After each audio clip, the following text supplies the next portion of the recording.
The other day I had someone ask me, what's your biggest takeaway from physical therapy school? That's a loaded question. That's actually what I said to him.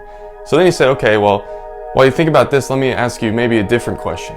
What's your biggest mind-blowing thing that you learned from physical therapy school? I had a better answer quickly for that second one. Mobility is king. Let me explain. I learned that stretching is overrated in most cases because it takes way too long and it takes like 8 weeks to see any kind of difference from static stretching.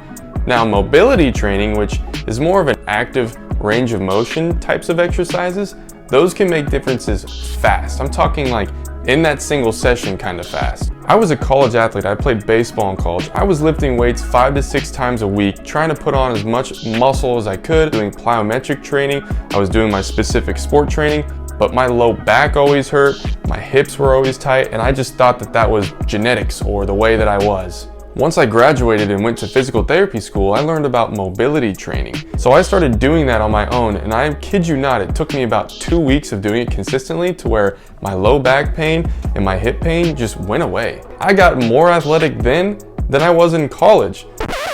Mobility is not going to single-handedly increase your athleticism. What I want you to treat mobility as is a gateway to become more athletic, to build on it. Does that make sense? Mobility is king. It can help you feel good as long as you're then capitalizing on top of it. If you like this video, I would love it if you would subscribe. It helps my channel grow and get more videos out to more people like you who could learn something useful or just learn how to keep their body feeling healthy. If you want more content like this, I'll post it over here. I'll see you guys over there.